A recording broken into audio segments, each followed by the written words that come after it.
আসসালামু আলাইকুম সুপ্রিয় শিক্ষার্থী বন্ধুরা, সুমন স্টাডি আপডেট ইউটিউব চ্যানেলের পক্ষ থেকে তোমাদের জানাই আন্তরিক শুভেচ্ছা ও ভালোবাসা।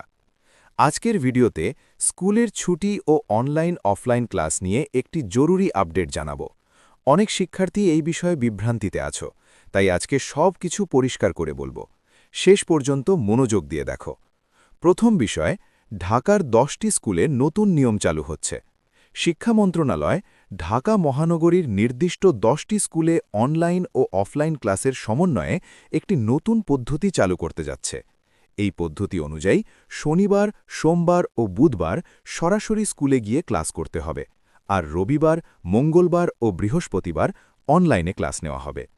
যেসব স্কুলে এই নিয়ম চালু হতে যাচ্ছে সেগুলোর মধ্যে রয়েছে Viqarunnisa Noon school and college, Rajuk Uttara model school and college ও residential model school and college সহ আরও 7টি স্কুল, যেখানে 90% বেশি শিক্ষার্থী ব্যক্তিগত গাড়িতে চলাচল করে এবং অনলাইন ক্লাসের সুবিধা রয়েছে।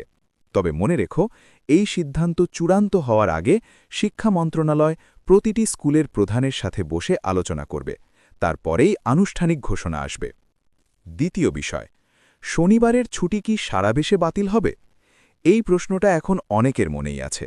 পরিষ্কার করে বলছি, সারা দেশের স্কুলগুলোতে শনিবারের ছুটি বাতিল নিয়ে এখনও কোনো চূড়ান্ত সিদ্ধান্ত হয়নি। তবে শিক্ষা মন্ত্রণালয় জানিয়েছে, এই বিষয়ে দ্রুত একটি পূর্ণাঙ্গ নির্দেশনা ও নোটিশ প্রকাশ করা হবে, অর্থাৎ শীঘ্রই একটা স্পষ্ট ঘোষণা আসছে। বিশ্লেষণ। বন্ধুরা, এই পরিবর্তনগুলো মূলত বৈশ্বিক জ্বালানি সংকট ও রাজধানীর যানজট সমস্যা মোকাবেলায় নেওয়া হচ্ছে। প্রথম ধাপে শুধু ঢাকার 10টি স্কুলে পাইলট হিসেবে এটি চালু হবে। এরপর ফলাফল দেখে সারা দেশে সিদ্ধান্ত নেওয়া হবে। তোমাদের অনুরোধ, যে কোনো পরিবর্তনে অযথা আতঙ্কিত না হয়ে মানিয়ে নাও। অনলাইনে হোক বা অফলাইনে পড়াশোনা চালিয়ে যাও। শিক্ষা মন্ত্রণালয়ের পূর্ণাঙ্গ নির্দেশনা আসা মাত্র সবার আগে এই চ্যানেলের মাধ্যমে তোমাদের জানিয়ে দেওয়া হবে।